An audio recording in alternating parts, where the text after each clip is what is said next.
잠깐 같이 하나님 앞에 기도드리겠습니다.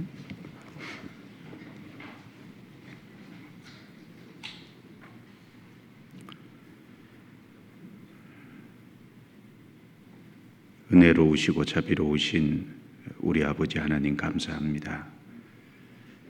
죄 가운데 있던 저희들을 불러 구원해 주시고 하나님의 거룩한 몸된 교회 안에서 하나님의 자녀로 양육을 받고 은혜와 사랑과 풍성하신 주님의 모든 것으로 채움을 입고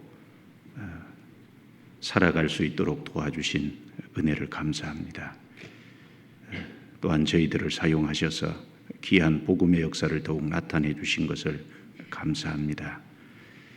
전 세계 복음이 전해지는 곳곳에 주님이 함께 하셔서 주님의 필요한 말씀과 능력으로 더욱 나타내 주시고 주님의 역사를 더욱 드러내 주셔서 많은 사람이 구원을 받음으로 하나님께 영광이 되게 해 주옵소서. 해외에 나가 있는 선교사들 가정에 주님이 함께 하시고 영육 가운데 필요한 것으로 채워주시고 도와주시고 복음을 전하기에 부족함이 없도록 도와주옵소서. 또 2주간 국내 집회가 있는 모든 곳에 함께해 주셔서 새로 참석한 사람들 마음과 생각을 붙잡아 주시고 주 성령께서 친히 역사하셔서 각 사람의 마음을 열어 복음의 진리의 말씀을 깨닫도록 도와주옵소서. 그 일을 위해서 말씀을 대언하는 전도인들에게 힘을 주시고 또 듣는 모든 분들 마음을 열어주실 뿐 아니라 형제들을 귀하게 사용해 주옵소서. 2주간에 몽골에 집회차 출국해 계시는 이요한 목사님 일행과 함께해 주시고 이번 수련회를 통해서 또 집회를 통해서 전도인들이 더욱 든든히 세워지고 교회가 든든히 세워지고 이뤄진 영혼이 주께 돌아올 수 있도록 함께해 주시옵소서. 또 이 시간 주님 말씀 앞에 나오는 모든 형제자매들 붙잡아 주셔서 말씀으로 거룩한 교제를 나눌 수 있게 해주시고 우리 영혼에 합당한 말씀으로 채워 주옵소서. 함께하지 못한 성도들 어느 곳에 있든지 일일이 도와주시고 합당하신 은혜로 도와주옵소서. 우리를 구원해 주신 주 예수님 이름으로 기도드리옵니다. 아멘. 성경 잠언 24장을 찾겠습니다.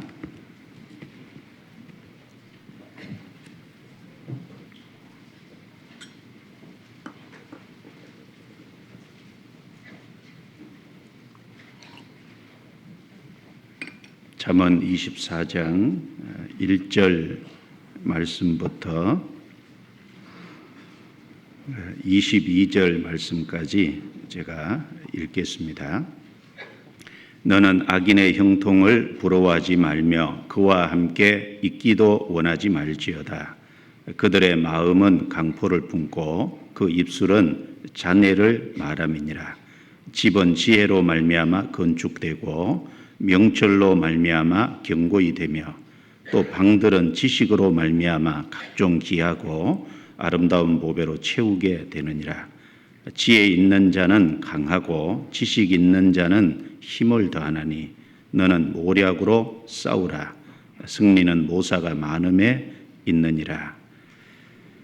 건너뛰어서 10절입니다. 내가 만일 한난 날에 낙담하면 내 힘의 미약함을 보임이라.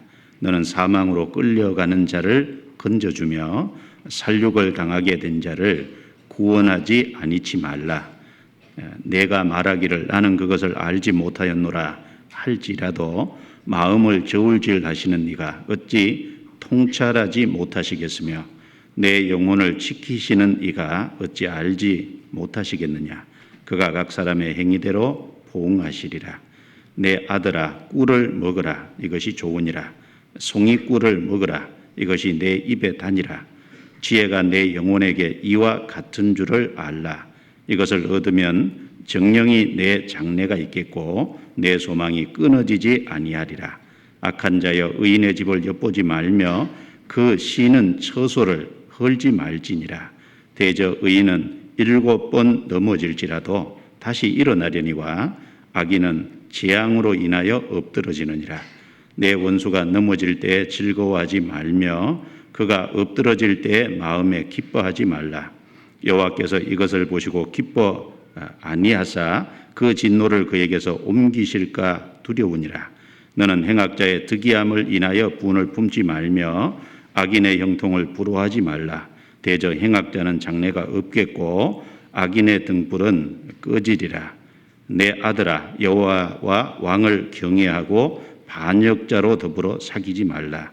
대저 그들의 재앙은 속히 임하리니 이 두 자의 멸망을 누가 알랴. 거기까지입니다. 아시는 것처럼 담임 목사님께서는 몽골 전도인 수련회와 집회자 출국해 계십니다. 기억해 주시고 다음 주에 돌아오시니까 오실 때까지 간절히 기도해 주시기 바랍니다. 오늘은 이 잠언 24장 말씀을 통해서 장래가 있는 자의 삶이라는 제목으로 말씀을 좀 같이 나누어 보겠습니다.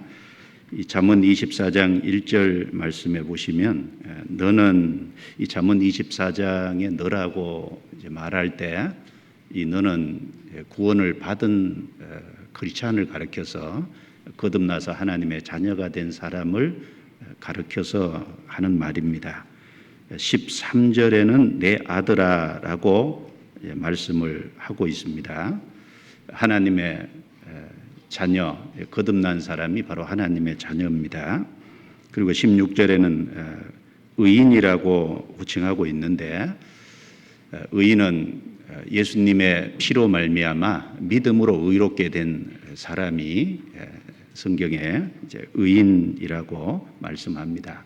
로마서 5장 19절에 한 사람이 순종치 아니함으로 많은 사람이 죄인된 것 같이 한 사람이 순종함으로 많은 사람이 의인이 되리라라고 하셨습니다. 그래서 이 잠언 24장에 너라든지 또 아들이라든지 의인이라든지 이런 호칭은 확실하게 구원을 받고 거듭나서 하나님 아재 자녀가 된 사람들을 가르쳐서 하는 말입니다. 13절 14절을 보겠습니다. 내 아들아 꿀을 먹으라. 이것이 좋으니라. 송이 꿀을 먹으라. 내 입에 다니라. 지혜가 내 영혼에게 이와 같은 줄을 알라. 이것을 얻으면 정령이 내 장래가 있겠고 내 소망이 끊어지지 아니하리라. 여기 14절 말씀에 아들이라고 호칭을 하시면서 내 장래가 있겠고 내 소망이 끊어지지 아니하리라. 거듭난 사람은 장래가 보장된, 장래가 약속된 사람입니다. 그리고 거듭난 사람은 확실하게 소망이 있는 사람입니다. 그런데 거듭나지 못한 사람은 장래가 없는 사람이고 소망이 없는 사람입니다. 20절을 대응 구절로 같이 읽어보겠습니다. 대저 행악자는 장래가 없겠고 악인의 등불은 꺼지리라. 14절에는 장래가 있는 의인을 가리켜서 하신 말씀이고 20절은 장래가 없겠고 구원받지 못한 거듭나지 못한 사람을 두고 하신 말씀입니다. 악인의 등불은 꺼지리라. 거듭나지 못한 사람이 세상적으로는 더 잘 되는 것이 많습니다. 마치 등불이 밝은 것처럼 보입니다. 그러나 악인의 등불은 꺼지리라는 말씀처럼 잠시 후에 그 등불도 꺼지게 돼 있습니다. 그러나 크리스찬은 주님이 재림하실 때, 그래서 세상을 새롭게 할 때 크리스찬은 비로소 밝게 빛날 것입니다. 그래서 이 잠언 24장 내용은 바로 거듭난 크리스찬에게 거듭난 크리스찬으로서 이 장래가 보장된 사람으로서 어떻게 삶을 살아야 될지에 대해서 이제 말씀을 하신 내용입니다. 특별히 이 장래가 있는 사람은 세 가지 하지 말아야 될 것이 있고 세 가지 반드시 해야 될 일이 있다는 것을 이 말씀을 읽으면 좀 생각을 할 수 있도록 되어 있습니다. 특별히 거듭난 사람은 영혼이 잘된 사람이죠. 13절 말씀에 꿀을 먹으면 좋고 송이꿀을 먹으면 입에 단 것처럼 지혜가 내 영혼에게 이와 같은 줄을 알라라고 말씀하셨습니다. 지혜를 얻는 사람은 장래가 있다 그랬는데 여기 지혜를 얻는다는 말씀이 무슨 뜻일까요? 이 잠언에서 말하는 지혜는 주로 예수 그리스도를 가리키는 경우가 참 많습니다. 잠언 1장에 보면은 지혜가 소리를 높여 부른다라고 말씀했습니다. 지혜가 길거리에서 사거리에서 또 사람이 떠드는 길머리에서 광장에서 성중에서 지혜가 사람을 부른다라고 하셨는데 지혜가 사람을 어떻게 부릅니까? 바로 지혜 대신 예수 그리스도, 그분이 이 땅에 오셔서 십자가에 완성하신 복음이 있습니다. 그 복음이 완성된 이후에 그 복음이 전해지고 그 복음으로서 사람을 하나님은 부르고 계시는 겁니다. 지혜가 부른다는 것은 그리스도께서 그 복음으로서 사람을 부른다라는 말씀이 됩니다. 또 잠언 3장 14절부터 18절 말씀에는 지혜는 진주보다 낫다.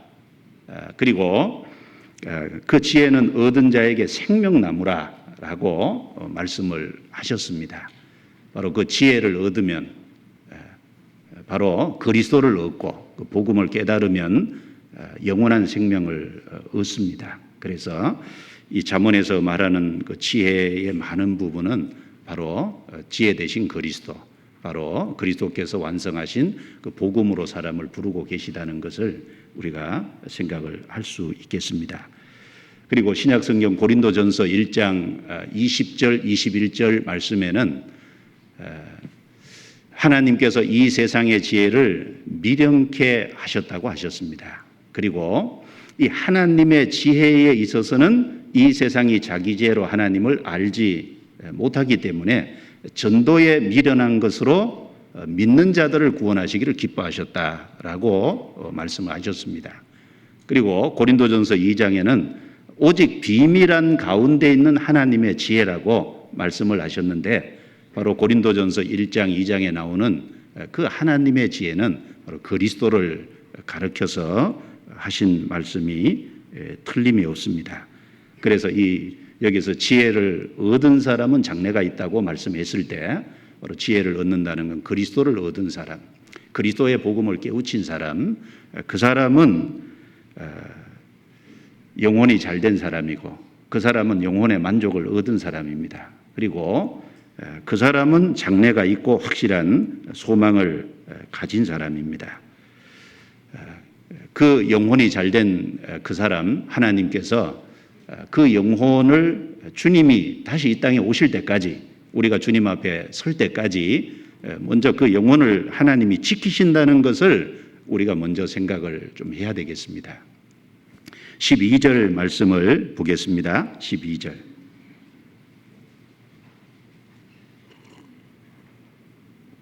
같이 읽겠습니다.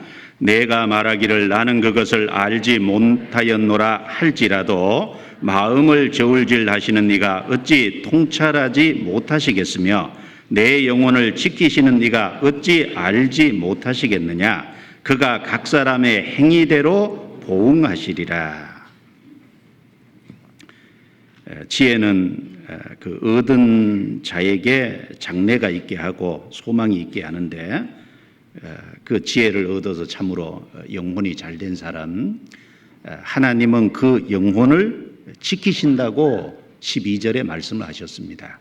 12절에 하나님을 두 가지 모습으로 나타냈는데 하나님을 마음을 저울질 하시는 분이다 라고 하나 말씀하시고 또 내 영혼을 지키시는 바로 하나님은 우리의 영혼을 구원하실 뿐 아니라 우리의 영혼이 이뤄지지 않도록 지키시는 분이라는 것을 여기 말씀을 하고 있습니다. 하나님께서 구원받은 사람의 영혼을 지키시기 때문에 그 구원받은 사람의 영혼은 이뤄지지 않는다는 것을 우리는 확실하게 알 수 있습니다. 요한복음 10장 28절 29절 말씀에 보면 내가 저에게 영생을 주노니 영원히 멸망치 아니할 터여 또 저희를 내 손에서 빼앗을 자가 없느니라. 주님께서 우리에게 영생을 주시고 그 영생을 얻은 사람은 그 하나님의 손에서 빼앗기지 않는다고 했습니다. 또 주님께서 그 구원받은 사람을 붙잡고 계시기 때문에 이뤄지지 않습니다. 그래서 하나님 아버지의 손에 또 아들 예수님의 손에 이중으로 또 삼중으로 안전장치가 되어 있기 때문에 구원받은 사람은 이뤄지지 않습니다. 그것을 이스라엘 백성들의 예를 들어서 하나 생각을 해볼 수가 있을 겁니다. 이스라엘 백성들은 하나님께서 그들을 하나님의 백성으로 이제 불러서 삼으셨습니다. 그런데 그 이스라엘 백성들은 하나님의 백성임에도 불구하고 그들은 하나님의 말씀을 불순종하고 하나님을 등지고 타락의 길을 반복해서 걸었습니다.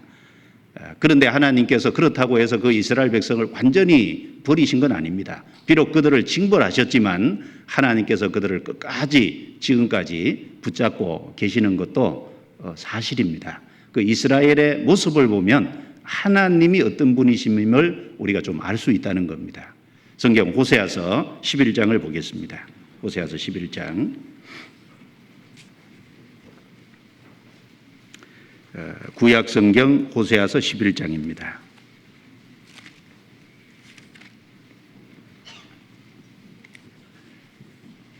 1절부터 제가 읽겠습니다.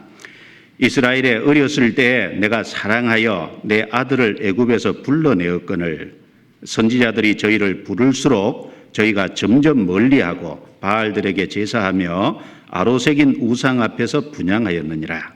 그러나 내가 에브라임에게 걸음을 가르치고 내 팔로 안을지라도 내가 저희를 고치는 줄을 저희가 알지 못하였도다. 내가 사람의 줄, 곧 사랑의 줄로 저희를 이끌었고 저희에게 대하여 그 목에서 멍에를 벗기는 자같이 되었으며 저희 앞에 먹을 것을 두었었노라. 저희가 애굽 땅으로 다시 가지 못하겠거늘 내가 돌아오기를 싫어하니 아수르 사람이 그 임금이 될 것이라. 칼이 저희의 성읍들을 치며 빗장을 깨뜨려 없이 하리니 이는 저희의 계책을 인함이니라. 내 백성이 결심하고 내게서 물러가나니 비록 저희를 불러 위에 계신 자에게로 돌아오라 할지라도 일어나는 자가 하나도 없도다. 여기 이스라엘이 어렸을 때 내가 사랑하여 내 아들을 애굽에서 불러내었다. 이스라엘의 연약함을 말합니다. 연약할 때, 무능할 때 하나님께서 그 이스라엘 민족을 400년 애굽에서 종살이하는 그 가운데서 건져냈습니다.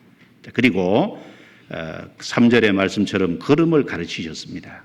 그들은 애굽에서 노예 생활 아니라고 그 고통 속에 있었는데 하나님께서 양의 피를 통해서 거기서 건져내시고 바로 서서 가나안 땅을 향해서 걸어가도록 걸음을 가르치셨습니다.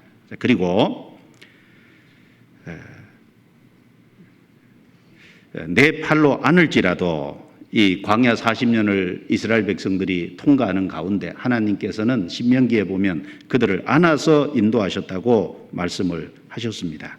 그리고 그들의 죄악을 고쳐주셨습니다. 그리고 그들이 계속 반복해서 불순종의 길을 걸고 원망과 불평을 할지라도 사람의 줄, 사랑의 줄, 즉 부모가 자식을 끝까지 사랑하는 것처럼 하나님이 그 사랑으로 그들을 돌보아 주셨습니다. 그리고 그 목에서 멍에를 벗기는 자같이 되었다는 말씀처럼 애굽의 그 무거운 종살이하는 죄 가운데서 노예 생활하는 모습을 그림자로 보여주는 거죠. 그 바로왕 밑에서 고통하는 그들을 멍에를 벗겨주셨습니다. 그리고 광야를 통과하는 가운데 먹을 것을 두었다는 말씀처럼 그들에게 식탁을 베풀었습니다. 반석을 쳐서 물을 나게 하셨고, 그리고 동시에 그들에게 하늘에서 만나를 내려서 그들로 양식을 삼게 해주셨습니다. 그런데 그럼에도 불구하고 그들은 그 하나님을 떠나서 여기 아로 새긴 우상을 향하고, 그리고 하나님께서 안고 그들을 고쳐서 가실지라도 그것을 알지 못하고, 그리고 그렇게 했을지라도 끊임없이 계속 하나님 앞에 반역하는, 그리고 이 가나안 땅에 들어와서 애굽은 못 돌아가는데 이 아수르를 의지하고, 하나님께서 그럴지라도 계속 사랑으로 붙잡으시니까 그들은 아주 결심하고 하나님을 떠났다 그랬습니다. 실절에 보시면 내 백성이 결심하고서 내게서 물러가나니, 이 정도 되면은 하나님께서 이스라엘 민족을 완전히 버리실 만합니다. 그런데 하나님께서 소돔 고모라처럼 그들을 버리지는 않으셨다고 말씀하시잖아요. 8절 9절을 같이 읽겠습니다. 에브라임이여 내가 어찌 너를 놓겠느냐, 이스라엘이여 내가 어찌 너를 버리겠느냐, 내가 어찌 너를 아드마같이 놓겠느냐, 어찌 너를 스보임같이 두겠느냐. 내 마음이 내 속에서 돌아서 나의 긍휼이 온전히 불붙듯 하도다.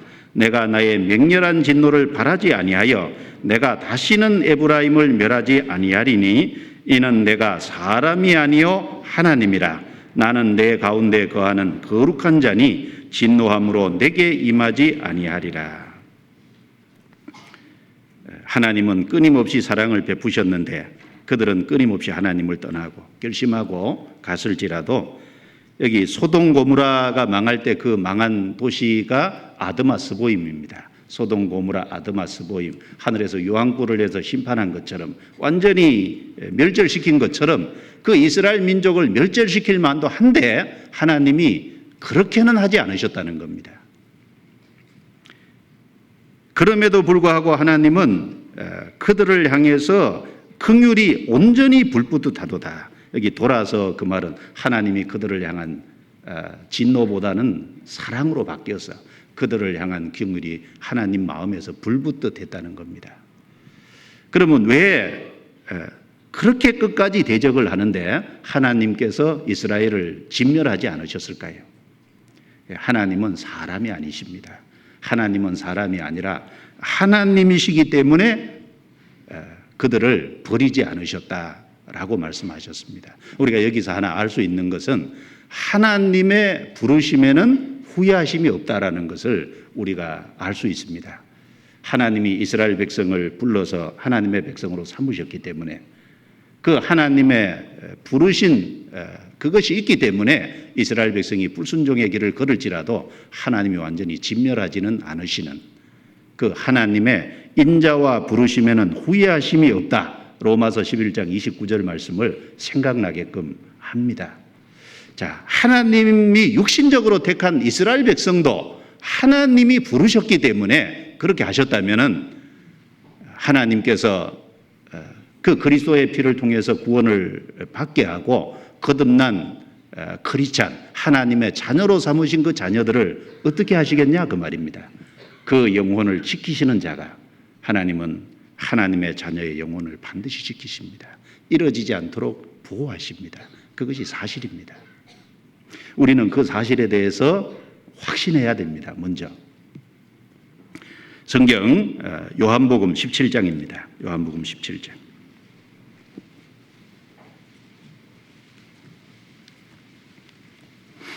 요한복음 17장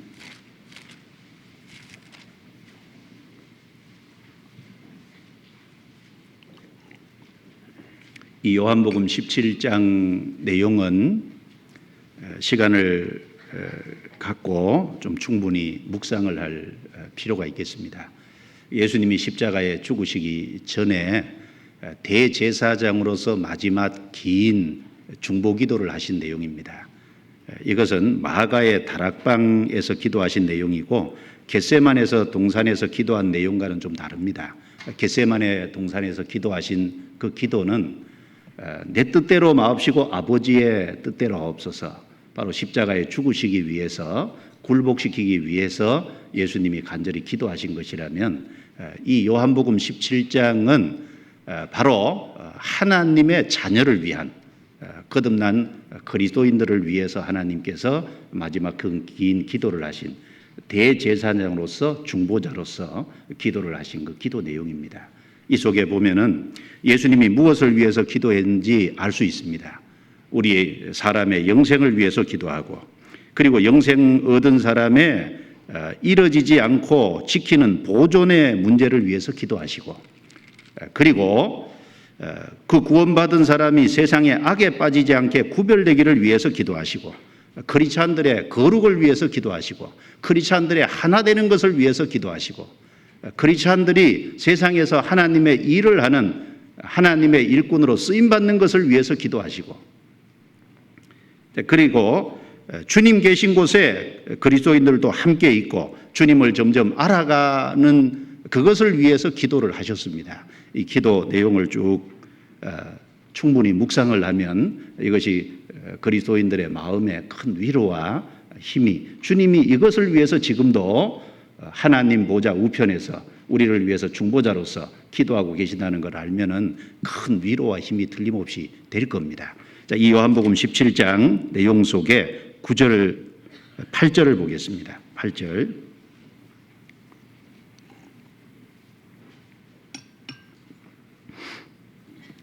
나는 아버지께서 내게 주신 말씀들을 저희에게 주었사오며, 먼저 여기 저희는 예수님의 12제자를 말하는 동시에 거듭나는 모든 크리스찬이죠. 저희는 이것을 받고 내가 아버지께로부터 나온 줄을 참으로 아오며 아버지께서 나를 보내신 줄도 믿었사옵나이다. 가룟 유다를 뺀 나머지 11제자는, 주님의 부름을 받은 11제자는 주님의 말씀을 듣고 주님을 믿었죠. 바로 주님이 구세주라는 사실, 구약에 약속한 그 메시아라는 사실을 믿었습니다. 11절. 나는 세상에 더 있지 아니하오나 저희는 세상에 있사옵고 나는 아버지께로 가옵나니 거룩하신 아버지여 내게 주신 아버지의 이름으로 저희를 보존하사 우리와 같이 저희도 하나가 되게 하옵소서. 내가 저희와 함께 있을 때에 내게 주신 아버지의 이름으로 저희를 보존하와 지키었나이다. 그 중에 하나도 멸망치 않고 오직 멸망의 자식뿐이오니 이는 성경을 응하게 함이니이다. 15절입니다. 같이 읽습니다. 내가 비옵는 것은 저희를 세상에서 데려가시기를 위함이 아니요 오직 악에 빠지지 않게 보존하시기를 위함이니이다. 기도하실 때 8절에는 믿은 것에 대해서 기도하시고 믿은 것에 대해서 감사한, 그리고 11절에 그 믿은 사람들의 보존을 위해서 기도하셨습니다. 저희를 보존하사, 여기 저희는 참으로 그리스도의 피로 구원을 받고 거듭난 사람들을 말합니다. 주님은 그들을 보존한다 그러셨습니다. 12절에도 중간에 저희를 보존하와 지켰나이다. 예수님이 이 세상에 계실 때는 바로 예수님이 메시아라는, 예수님이 그리스도라는 사실을 믿은 11제자를 보존하셨어요. 주님이 가신 이후에는 성령이 오셔서 성령께서 거듭난 크리스찬들 속에 계셔서 그 거듭난 크리스찬들의 영혼을 지키고 보존하는 일을 하고 계십니다. 그리고 15절에는 오직 악에 빠지지 않게 보존하시기를 위함이니이다. 그리고 우리가 이뤄지지 않도록 보존하는 동시에 이 세상에서 죄에서 악에 빠지지 않도록 구별되는 것을 위해서 그것을 위해서 또 기도하시는 내용입니다. 그런데 여기 예외가 하나 있죠. 12절 뒷부분에 보시면 오직 멸망의 자식뿐이오니, 자, 보존이 안 된 사람이 딱 한 사람이 있는데 누굽니까? 멸망의 자식, 가룟 유다를 말합니다. 예수님이 10대 제자를 부르셨는데 이 12제자 중에 11제자는 예수님이 메시아고 그리스도라는 것을 믿었어요. 그런데 예수님이 메시아고 그리스도라는 걸 끝까지 안 믿은 사람이 누구냐면 가룟 유다입니다. 8절에 저희가 믿었사옵나이다. 나머지는 다 믿었거든요. 가룟 유다는 안 믿었어요. 그래서 가룟 유다는 3년 반 동안 예수님의 따라다니면서 예수님의 공생의 기간 동안에 가룟 유다의 말 속에 예수님을 주라고 부른 적이 한 번도 없습니다. 끝까지 선생으로 끝나죠. 그 가룟 유다의 눈은 가려서 예수님이 구세주라는 걸 알아보지 못한 겁니다. 그러니까 주님이 가룟 유다를 지킬 필요는 없어요. 그러나 베드로는 믿었기 때문에 베드로를 위해서 기도해 주셨다고 그랬죠.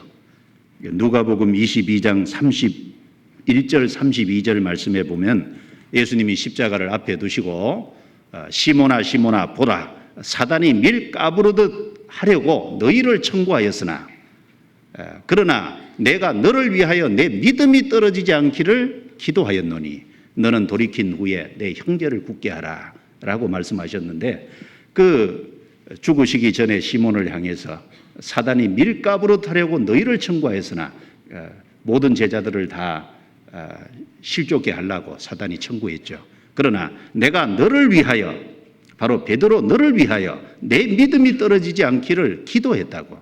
그럼 베드로는 믿음이 있었다는 말입니까? 없었다는 말입니까? 있었다는 말이죠. 네, 믿음이 떨어지지 않기를 기도해요. 베드로는 믿었거든요. 그리고 나머지 10 제자도 믿었어요. 그런데 가룟 유다는 끝까지 안 믿었습니다. 그러니까 주님께서 나머지 제자들은 내가 보존하와 지키었다고 여기 기도하고 있습니다. 그 주님께서 성령으로 지금도 이 땅에 와 계십니다. 그래서 크리스찬들, 그 믿는 크리스찬 속에 계시고 그리고 그 성도의 구원받은 하나님의 자녀의 영혼을 지키는 일을 지금도 하고 계시잖아요. 그래서 구원받은 사람은 이루어지지 않습니다.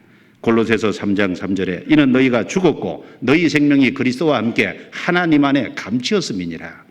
죽었다는 것은 주님이 십자가의 죽음으로 말미암아 우리 죄도 거기서 끝났고 우리 옛사람 구원받기 전에 우리 인생도 거기서 죽었습니다. 모든 육체의 정욕도 거기 죽은 겁니다. 이제는 구원받은 이후에 새 사람이 됐고 그리고 주님을 섬기고 주님을 증거하는 그 의를 쫓아가는 새 사람이 된 겁니다. 너희 생명이 그리스도와 함께 하나님 안에 감추었음이니라. 우리의 생명이 구원받은 그 영혼의 생명이 그리스도와 함께 누구 안에요? 하나님 안에 감춰져 있다. 감춰져 있다는 말은 아무도 못 뺏어간다는 말입니다. 그래서 이 잠언 24장 12절 말씀에 너희 영혼을 지키시는 네가 하나님이 지금도 우리의 영혼을 지키시고 계시다는 것이 확실한 겁니다. 그렇다면 어떻게 해야 될까요? 하나님이 우리의 영혼을 지키고 계시다는 걸 우리가 말씀을 통해서 확실히 믿을 필요가 있습니다. 구원받은 사람은 이루어지지 않습니다. 그래서 욥이 그 큰 고난과 어려움을 겪을 때 그 당시에도 욥은 자기의 영혼을 하나님이 지키신다는 확신을 갖고 있었잖아요. 그 성경 욥기 10장을 보겠습니다. 욥기 10장.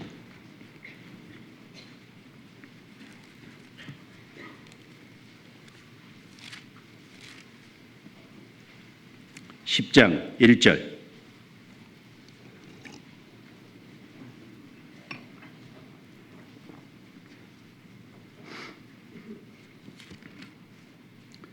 이 9장하고 10장은 욥이 쭉 말하고 있는 내용인데 10장 1절입니다. 같이 읽습니다. 내 영혼이 살기에 곤비하니 내 원통함을 발설하고 내 마음에 괴로운 대로 말하리라. 12절 말씀을 또 같이 읽겠습니다. 생명과 은혜를 내게 주시고 권고하심으로 내 영을 지키셨나이다. 욥은 어려움을 겪을 때 내 영혼이 살기에 곤비하다. 자기 영혼이 공고함을 느끼고 어려움을 느끼고 그런 가운데 있지만 그러나 확신하는 것 한 가지는 생명과 은혜를 내게 주시고 권고하심으로 내 영을 지키셨나이다. 그럼에도 불구하고 생명과 은혜를 받았다는 그 사실과 그리고 하나님이 자기 영혼을 지켜주신다는 그 사실에 대해서는 의심하지 않았습니다. 하나님이 지키시는 것이 확실하기 때문에 우리는 어려움을 겪을 때 동시에 하나님께 우리의 영혼을 부탁해야 될 겁니다. 우리가 육신적으로는 어려움을 겪을 수도 있고 여러 가지 일을 겪을 수도 있지만 그럴 때일수록 그 우리의 영혼을 주님께 더 의탁하고 맡기는 그런 마음의 자세가 필요하리라고 생각을 합니다. 시편 31편입니다. 시편 31편 5절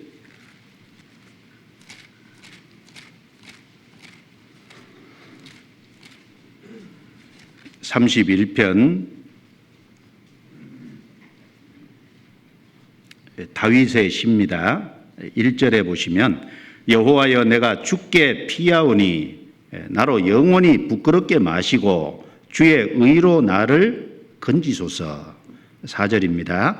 저희가 나를 위하여 비밀이 친 그물에서 빼어내소서. 주는 나의 산성이시니이다. 5절은 같이 읽습니다. 내가 나의 영을 주의 손에 부탁하나이다. 진리의 하나님 여호와여 나를 구속하셨나이다. 왜 다윗이 주님께 피한다고 기도하고 있습니까? 어려움이 있기 때문에 주님께 피한다고 기도하고 있고, 그리고 4절에 저희가 나를 위하여 비밀이 친 그물에서 빼어내소서. 다윗은 기름 부음을 받은 이후에 사울에게 10년 이상 쫓겨다녔습니다. 사울은 다윗을 죽이려고 많은 그물을 쳤죠. 그리고 다윗의 대적들이 많았습니다. 자, 그런데 다윗은 그 가운데서 내가 나의 영을 주의 손에 부탁하나이다. 다윗은 그 어려움 속에서 자기의 영혼을 주님께 부탁했습니다. 왜? 자기의 영혼을 지키시는 분이 주님이시라는 것을 믿고 알기 때문에 부탁할 수 있었던 겁니다. 예수님께서 십자가에 죽으실 때 마지막 죽음을 넘어가시면서 아버지여 내 영혼을 아버지 손에 부탁하나이다. 스데반은 사도행전 7장에 순교를 당하면서 유대 종교가들이 돌로 치는 그 죽음을 당하면서 마지막 죽음을 넘어가기 전에 주 예수여 내 영혼을 받으시옵소서. 자기 영혼을 주님께 맡겼습니다. 베드로전서 4장 19절에는 그러므로 하나님의 뜻대로 고난을 받는 자들은 또한 선을 행하는 가운데 그 영혼을 미쁘신 조물주께 부탁할지어다. 베드로전서는 우리가 아는 대로 네로 황제의 큰 핍박을 앞에 두고 기록이 됐습니다. 네로 황제는 폭군이었고 많은 크리스찬들을 죽였습니다. 그 크리스찬들을 잡아서 심지어 그 육체에 기름을 부어서 불을 붙여서 뜰을 밝히기도 했다고 우리가 알려져 있습니다. 그 네로 황제의 박해를 앞두고 베드로 사도를 통해서 베드로 전서를 하나님이 주실 때 하나님의 뜻대로 고난을 받는 자들은 하나님의 뜻대로 고난받는 그것이 확실하다면은 그 선을 행하는 가운데 선이 뭐겠어요? 선은 크리스찬들의 선은 주님을 섬기는 겁니다. 주님을 배반하지 않는 겁니다. 그리고 주님의 복음을 끝까지 전하는 겁니다. 그 선을 행하는 가운데 그 영혼을 미쁘신 조물주께 부탁할지어다. 예수님이 그 영혼을 부탁하신 것처럼 스데반이 부탁한 것처럼 부탁하라고 말했습니다. 그래서 우리는 그리스도로 말미암아 확실히 구원을 받아서 영혼이 잘된 사람입니다. 그 영혼이 잘됐기 때문에 그 영혼을 주님이 주님 앞에 갈 때까지 지키시고 그래서 그 영혼이 이루어지지 않는다는 사실을 확신하고 믿음을 갖고 어려움을 겪을 때 그 주님께 그 영혼을 부탁해야 될 겁니다. 이것이 마땅한 크리스찬의 모습일 겁니다. 그리고 그 구원을 받아서 장래가 있는 사람, 소망을 가진 사람, 그 장래가 약속된 보장된 사람, 그 사람은 어떤 삶을 살아야 될까요? 세 가지 하지 말아야 될 것이 있고 세 가지 반드시 해야 될 것이 잠언 24장에 기록이 되어 있습니다. 찾아보겠습니다. 잠언 24장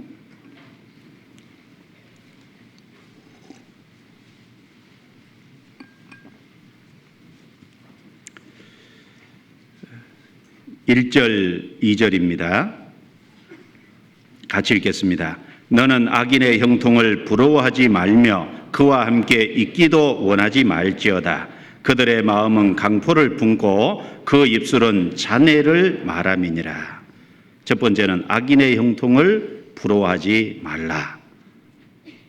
장래가 있는 사람은 당장 악인이 잘 된다고 해서 그것을 부러워하면 안 된다는 말씀입니다. 그리고 장래가 보장된 사람은 10절에 같이 읽습니다. 내가 만일 한낱 날에 낙담하면 내 힘의 미약함을 보임이라. 자, 한낱 날, 그 거듭난 크리스찬 하나님의 자녀가 된 사람도 환난이 찾아오는데 그 한낱 날에 낙담하지 말고 담대하라는 말입니다. 그리고 세 번째는 17절입니다. 내 원수가 넘어질 때 즐거워하지 말며 그가 엎드러질 때 마음에 기뻐하지 말라. 여호와께서 이것을 보시고 기뻐 아니하사 그 진노를 그에게서 옮기실까 두려우니라. 이 장래가 있는 사람은, 장래가 보장된 사람은 악인이 엎드러질 때, 우리 주변에서 악인이 넘어질 때, 불신자가 망하게 될 때, 그때 그것을 보고 기뻐하지 말라라고 말씀하셨습니다. 그래서 악인의 형통을 부러워하지 말고 환난 날에 낙담하지 말고 악인이 옆에서 엎드러지는 것을 보고 기뻐하면 안 될 것을, 세 가지 하지 말아야 될 것을 우리에게 말씀을 하고 있습니다. 한 가지씩 조금 생각을 해보면은, 왜 악인의 형통을 부러워하지 말며 그와 함께 있기도 원하지 말지니라. 부러워하는 해서 안 되는 동시에 그와 함께 있지도 말라, 그 말은 그 악인과 철저히 구별되라 그 말입니다. 있지도 말라는 건 구별되라는 말이죠. 왜 악인과 구별되라고 하셨냐면 2절에 그 악인의 마음은 강포를 품고 있기 때문에, 그리고 그 마음에 강포를 품고 있으면 입으로 그것이 나오잖아요. 그래서 악인을 가까이 하다 보면은 그 마음에 악한 마음, 악한 생각들, 이런 것이 말로 표현되기 때문에 그 악인을 가까이 하면은 그 악인에게 물이 듭니다. 그래서 장래가 보장된 사람은 악인을 부러워하지 말고 동시에 악인과 가까이 있지 말라고 말씀을 하셨습니다. 그 밑에 19절, 20절 같이 읽겠습니다. 너는 행악자의 득이함을 인하여 분을 품지 말며 악인의 형통을 부러워하지 말라. 대저 행악자는 장래가 없겠고 악인의 등불은 꺼지리라. 자, 우리 주변에는 구원을 안 받음에도 불구하고 불의한 방법으로 인생을 삶에도 불구하고 득이하는 사람이 있습니다. 그리고 악인임에도 불구하고 형통한 많은 사람들이 있습니다. 그런 것에 대해서 부러워하지 말고 그런 것에 대해서 분을 품지 말라는 건 속상해하지 말으라는 겁니다. 왜냐하면 대저 행악자는 장래가 없겠고 악인의 등불은 꺼지리라. 당장은 잘 되는 것처럼 밝은 빛 같지만 그러나 잠시 후에 영혼이 멸망할 것이기 때문에 악인의 형통을 부러워하지 말라라고 말씀하셨습니다. 크리스찬이 되어서 정말 장래를 보장받은 사람이 되어서 악인의 형통을 부러워한다는 것은 정말 합당치 않습니다. 우리가 지옥에서 건진받은 그 사실을 생각해 볼 때, 또 하나님께서 우리 장래에 영원한 것으로 이끌어 들이실 것을 생각해 볼 때, 당장 잘 되어가는, 당장 어떤 부여하고 당장 어떤 세상에 가서 영화를 얻고 그런 것에 대해서 부러워한다면은 그 뭔가 하나님을 향한 어떤 신앙이 식었든가 아니면 근본적으로 뭔가 잘못됐다는 증거가 될 겁니다. 이와 동일한 비슷한 말씀이 시편 37편에 있는데 찾아보겠습니다. 시편 37편.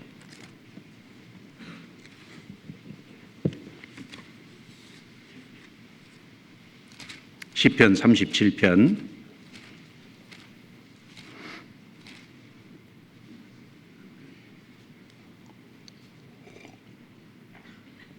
1절입니다.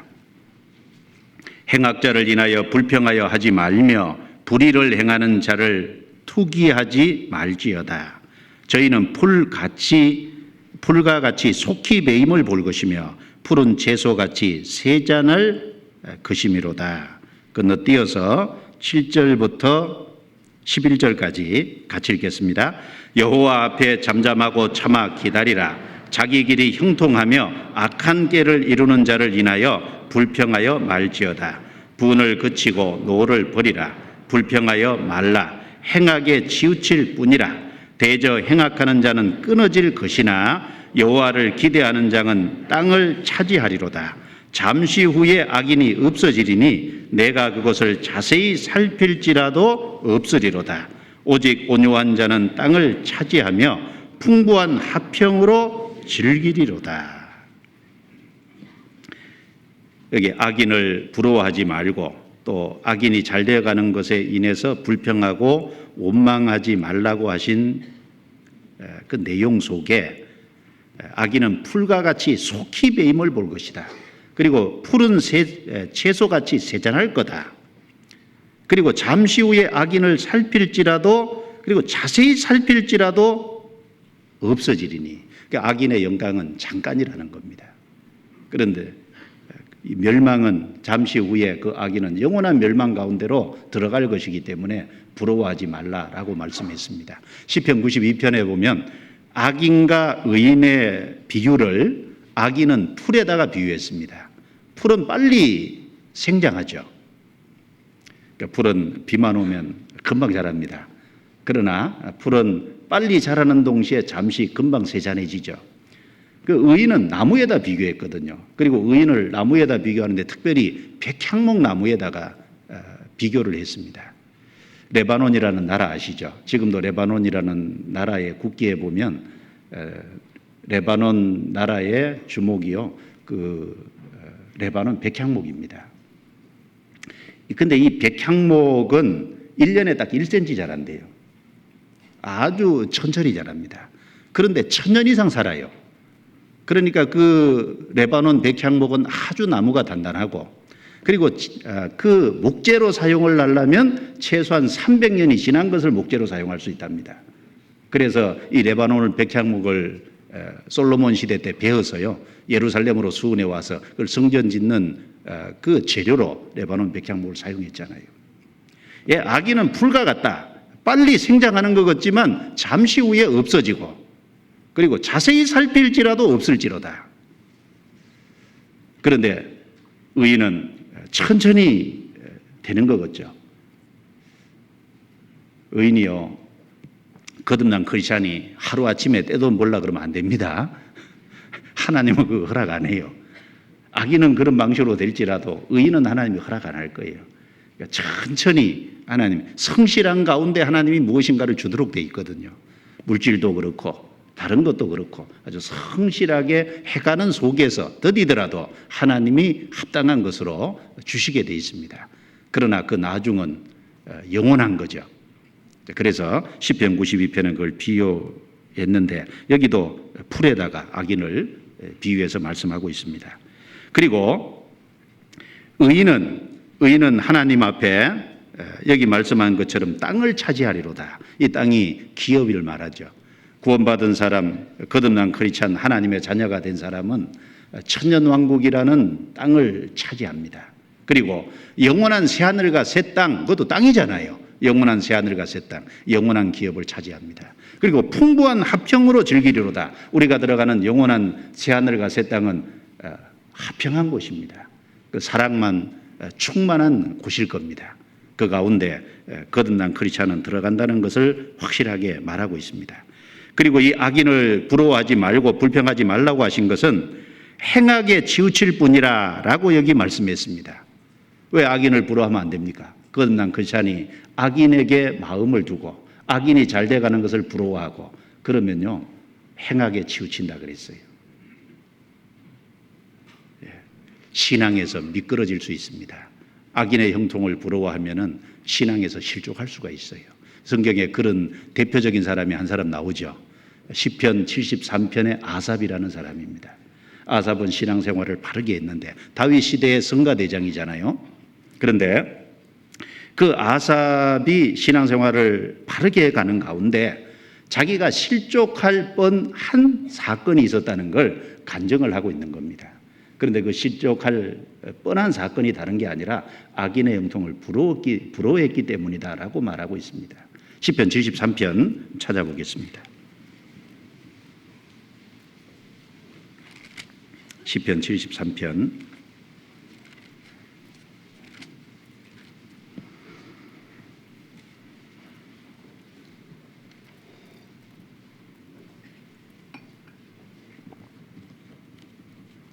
시편 73편 1절부터 제가 몇 구절을 쭉 읽겠습니다.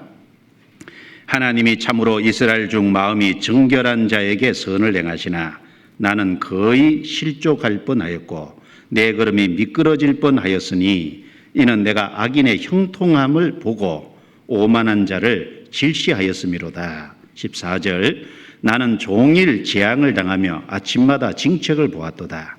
내가 만일 스스로 이르기를 내가 이렇게 말하리라 하였다면 주의 아들들의 시대를 대하여 계율을 행하였으리이다. 내가 어찌면 이를 알까 하여 생각한즉 내게 심히 곤란하더니 하나님의 성소에 들어갈 때야 저희 결국을 내가 깨달았나이다.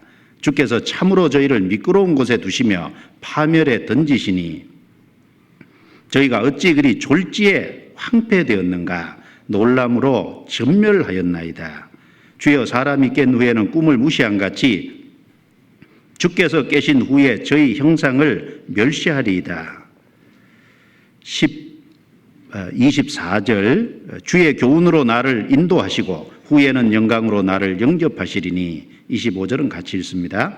하늘에서는 주 외에 누가 내게 있으리요 땅에서는 주밖에 나의 사모할 자 없나이다. 이스라엘 중 마음이 정결한 자에게 하나님이 선을 행하신다. 이건 사실이죠.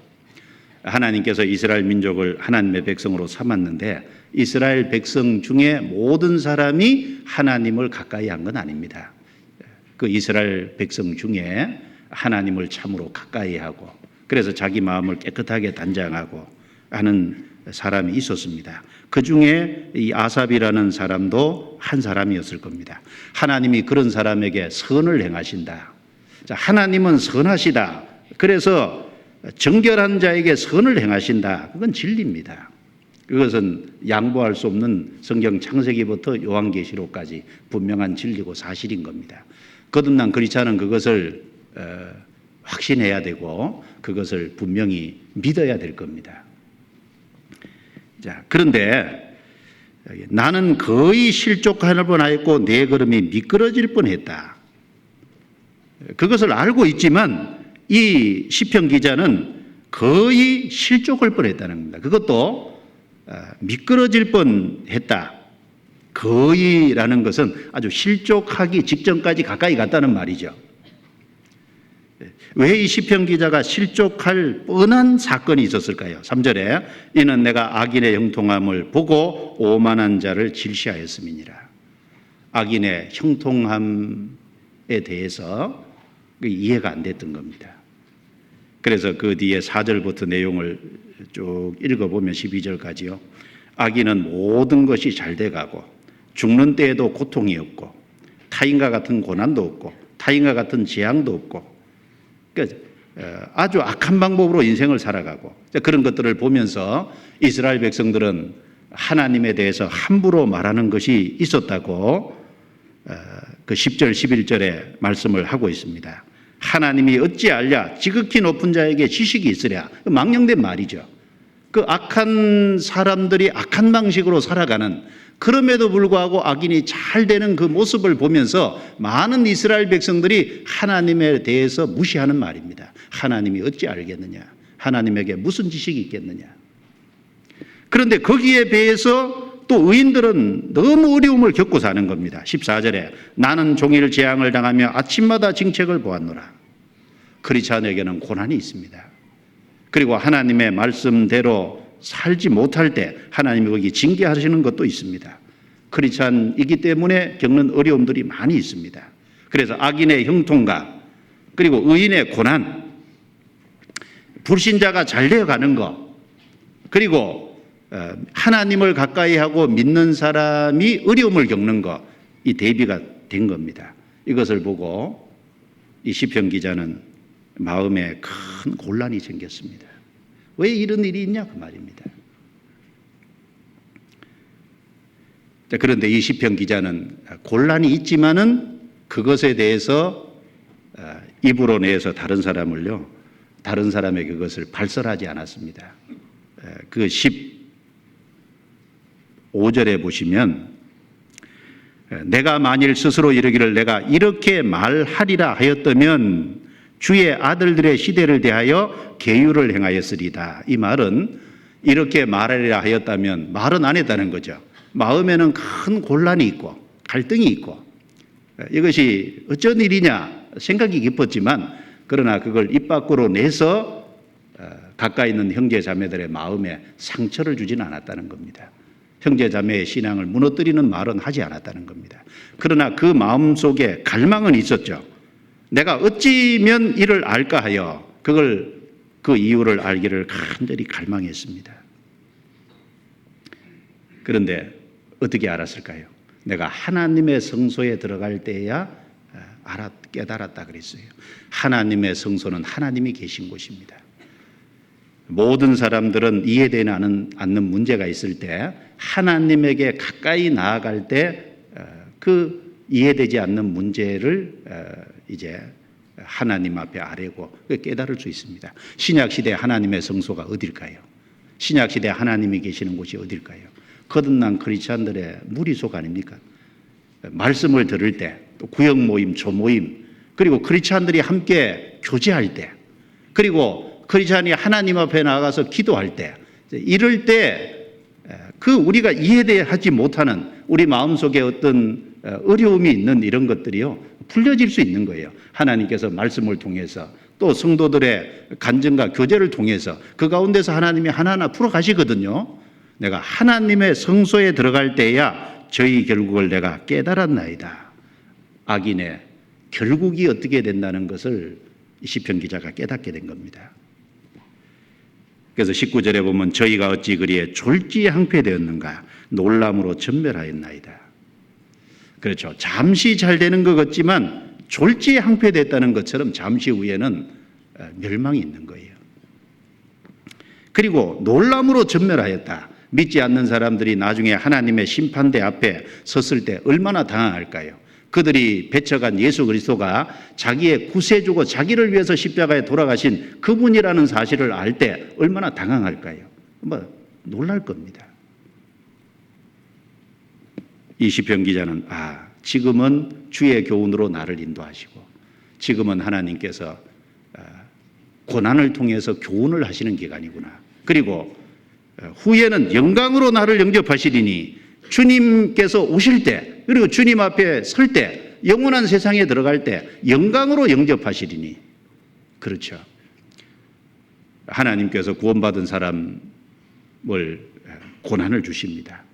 지금은 교훈하시고 뭔가 훈련하시고 단련하시는 기간이기 때문에 그리고 주님 앞에 섰을 때는 영광을 얻는 그때가 있는 겁니다. 그래서 크리스찬은 악인의 형통을 부러워하면 안 될 겁니다. 그리고 크리스찬은 악인의 형통을 바라보면 안 될 겁니다. 크리스찬의 눈은 항상 어디를 향하고 있어야 될까요? 크리스찬의 눈은 항상 하나님을 바라보고 있어야 될 겁니다. 하나님에게서 하나님은 참으로 선하시다. 하나님은 참으로 살아계시고 그 하나님은 틀림없이 무슨 이유가 있기 때문에 어려움을 주더라도 그런 어려움을 줄 겁니다. 그 하나님을 바라볼 때 크리스찬은 신앙이 흔들리지 않을 수 있을 겁니다. 그런데 그 하나님을 향한 시각에서 멀어질 때 악인의 형통을 부러워하게 되고 그리고 부러워하든지 아니면 질시하든지 둘 중에 한 가지가 될 겁니다. 어떤 부부가 가난하게 살지만 화목하게 삽니다. 서로 위로하고 서로 의지하고 사는데 어느 날 동창회 갔다 와서 바뀌는 사람 있죠. 동창회 갔더니 자기보다 외모도 못하고 공부도 못했던 사람이 육신적으로 잘 된 것을 보고서 그동안에 집에 두 사람만 살 때는 남편만 바라보고 살 때는 아무 문제가 없었는데 다른 것을 바라보니까 남편을 무시하고 남편이 초라해보고 그런 것처럼 크리스찬의 눈이 하나님을 떠나서 세상 것을 향하게 될 때 거기에 원망과 불평이 생길 수 있을 겁니다. 원망과 불평은 믿음에서 나오는 것이 아닙니다. 원망과 불평은 육신적인 것에서 나오는 거예요. 이스라엘 백성들이 광야를 지나갈 때 많은 원망과 불평을 했잖아요. 그 이유가 무엇입니까? 그들을 애굽에서 건져주신 그 은혜를 잊어버렸기 때문에, 그리고 하나님이 그들을 가나안 땅으로 인도하신다고 하는 그 가나안 땅에 대한 약속을 잊어버렸기 때문에, 그래서 시편에 보면은 이스라엘 백성들이 낙토를 멸시했다 그랬습니다. 낙토, 가나안 땅은 즐거운 땅이잖아요. 그런데 그것을 멸시했어요. 당장 광야에 있는 그 어려움만 본 겁니다. 그러니까 원망과 불평이 된 겁니다. 고린도전서 10장에 보면 이스라엘 백성들이 광야길을 가는 그걸 회고하는 내용이 나옵니다. 자, 저희가 우상 숭배한 것처럼 우리는 우상 숭배하지 말자. 우상 숭배하다가 이스라엘 백성은 시내산 밑에서 하루에 3,000명이 죽임을 당했잖아요. 그리고 이스라엘 백성들은 그 민수기 25장에 보면은 모압 평지에서 간음하다가 23,000명, 토탈 24,000명이 죽었습니다. 그래서 우리는 간음하지 말자. 하나님을 시험하다가 우리는 뱀에게 멸망당해 시험하지 말자. 예, 우상 숭배한 거 큰 죄고, 그리고 간음하는 거 큰 죄고, 그리고 하나님을 시험하는 거 큰 죄입니다. 그런데 거기에 또 한 가지가 있습니다. 이스라엘 백성들이 광야에서 원망하다가 멸망당하였나니 우리는 저희와 같이 원망하지 말자. 그 말씀이 기록이 돼 있어요. 사실은 이스라엘 백성들이 우상 숭배한 것보다, 간음죄를 지은 것보다, 이스라엘 백성들이 하나님을 시험한 것보다 더 많이 죽은 게 뭔지 아십니까? 원망하고 불평해서 제일 많이 죽었어요. 왜 원망하고 불평한 그것 때문에 하나님이 죽이셨을까요? 예, 그건 믿음에서 나온 것이 아니기 때문에, 믿음으로 행한 것이 아니기 때문에 하나님이 심판하신 겁니다. 크리스찬이 원망한다는 것은 합당치 않습니다. 그래서 악인의 형통을 보면서 부러워한다는 거 정말 합당치 않은 거예요. 우리가 지옥에서 건진받은 것을 한번 철저히 생각해보고, 그리고 우리가 들어갈 그 장래를 생각해보면 하나님께 원망한다는 건 있을 수 없는 일일 겁니다. 잠시 눈이 곁으로 돌아가서 혹 마음에 시험받을 수는 있겠죠. 그러나 빨리 정상으로 돌아와야 될 겁니다. 자, 잠언 24장 다시 넘기겠습니다. 잠언 24장.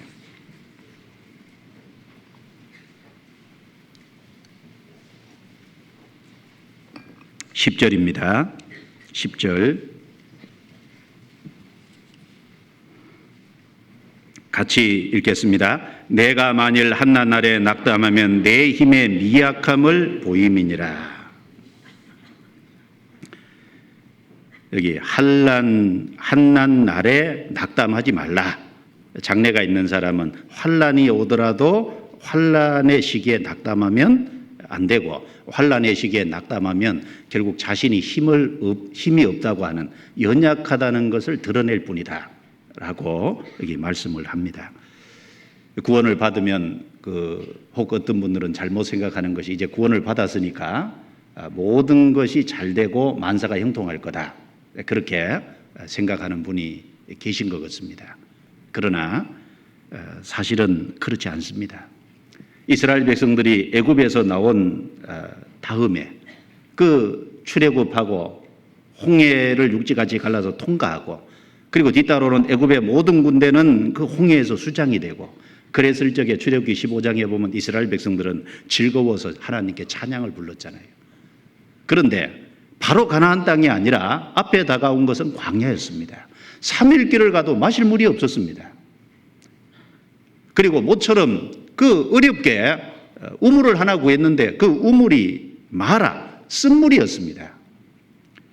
하나님께서 거기 함께 계셔서 한 지시하는 나무를 집어 던지니까 물론 그 물이 달아졌지만은 쓴물이었다는 겁니다.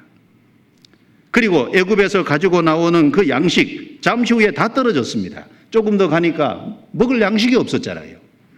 하나님께서 하늘에서 만나를 내려주셨습니다. 그 광야 40년 동안 가는 그 길을 한번 상상해 보세요. 광야 성지 순례 가면은 거기에는 나무나 풀이나 이런 것이 거의 없습니다. 낮에는 너무 덥고 밤에는 너무 춥고, 거기에는 뭐 경치가 있는 것도 없고 있기 싫은 곳일 겁니다. 그런데 그곳을 40년 동안 통과했어요. 왜요? 가나안 땅에 들어가는 하나님의 백성으로서 합당한 훈련을 거치는 기간이었거든요. 훈련되는 기간이었습니다. 거듭난 크리스찬은 반드시 거듭나고 난 이후에 하나님의 훈련이 있습니다. 지금은 주의 교훈으로 나를 인도하시고, 교훈하시려면 편안한 가운데서는 교훈이 될 수 없고, 편안한 가운데서는 배울 수가 없고, 편안한 가운데서는 깨달을 수 있는 것이 없어요. 신앙은 머리로 배우는 것이 아닙니다. 신앙은 삶으로 배우는 겁니다. 그러니까 거듭났으면 반드시 하나님이 거기에 어떤 각 사람에게 합당한 훈련하기 위해서 어려움을 주실 겁니다. 환난을 주실 겁니다. 반드시. 그것이 있어요. 성경 히브리서 10장입니다. 히브리서 10장.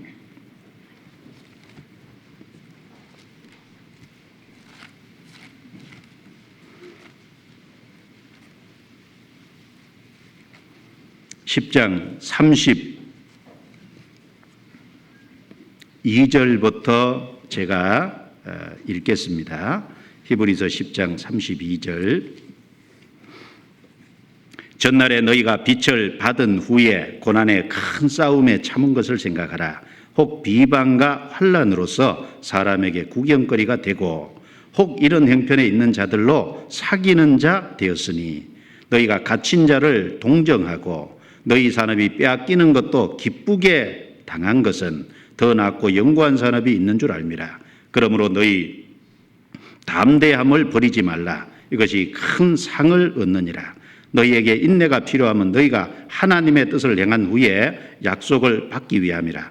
잠깐 후면 오실리가 오시리니 지체하지 아니하시리라. 오직 나의 의인은 믿음으로 말미암아 살리라. 또한 뒤로 물러가면 내 마음이 저를 기뻐하지 아니하리라 하셨느니라. 같이 읽습니다. 우리는 뒤로 물러가 침륜에 빠질 자가 아니요 오직 영혼을 구원하며 이르는 믿음을 가진 자니라. 32절에 전날에 너희가 빛을 받은 후에, 이 빛을 받았다는 건 예수님은 각 사람에게 비치는 빛이라고 했습니다. 그 복음의 빛이죠. 그 빛을 받았다는 건 그 빛을 받아들이면 구원입니다. 구원을 받은 후에 고난의 큰 싸움에 참은 것을 생각하라. 이 고난의 큰 싸움이라는 겁니다. 거듭난 이후에 빛을 받으면 고난이 있어요. 비방과 환난이 있고, 여기 사람에게 구경거리가 됐다 그러고, 그리고 이 믿는 문제 때문에 갇히는 사람도 있고, 갇힌 자를 동정했다는 것은 믿는 문제 때문에 갇힌 자가 있었다는 얘기입니다. 그리고 믿는 문제 때문에 너희 산업이 빼앗기는 게 또 기쁘게 당한 것은 믿는 문제 때문에 육신적으로 손해를 봤어요. 자기 기업을, 삶의 터전을 빼앗기는, 그 삶의 터전을 잃어버리는 그런 경우도 있었다는 겁니다. 구원을 받고 난 이후에 크리스찬은 이 세상을 살아가면서 비방을 받는 일이 있죠. 예레미야는 어릴 적에 부름을 받고 한 40년 이상 사역을 했습니다. 예레미야는 하나님의 말씀을 받아서 이스라엘 백성들에게 선포를 했습니다. 예레미야는 아나돗 사람이었습니다. 그런데 그 예레미야는 아나돗 사람, 자기 고향 사람들에게 비난을 받았어요. 그리고 예레미야 20장에 보면 자기 친한 벗도 자기가 타락하기를 바랐다고, 친한 벗에게도 환영을 못 받았습니다. 그리고 심지어 자기 친척에게도 비방을 받았습니다. 예레미야는 그렇습니까? 다윗도 그랬습니다. 시편 42편 10절에 보면요, 내 뼈를 찌르는 칼같이 내 대적이 나를 비방하여 늘 말하기를 내 하나님이 어디 있느냐 하도다. 자, 뼈를 찌르는 칼같이, 칼로 뼈를 찌르면 뼈에 어떤 그 상처가 생기고 뼈가 부러지면 육체적으로 큰 어떤 충격과 아픔과 떨림이 있잖아요. 칼로 뼈를 찌르는 것처럼. 내 대적이 나를 비방하여 칼로 뼈를 찌르는 것처럼 비방하는 그 말이 마음에 깊이 박힙니다. 늘 말하기를 내 하나님이 어디 있느냐? 하나님 믿는데 왜 그런 꼴로 사냐? 라는 겁니다. 마치 그 예수님이 40일 동안 금식하신 이후에 마귀에게 시험을 받을 때 마귀가 이 돌덩이 떡더리가 되게 하라. 내가 만일 하나님의 아들이어도, 예수님 하나님의 아들이 틀림없잖아요. 근데 만일이 무슨 뜻이에요? 그 말은 하나님의 아들인데 왜 그런 꼴로 사냐 그 말입니다. 그랬던 것처럼 어려움이 있을 겁니다. 비난받는 것이 있을 겁니다. 비난을 제일 많이 받으신 분이 계시다면 예수님일 겁니다. 예수님은 비난을 받는 표적이라 그러셨어요. 예수님은 이 땅에서 모든 비난을 받는 표적으로 세우심을 받은 분입니다. 성경 누가복음 2장 찾아보겠습니다. 누가복음 2장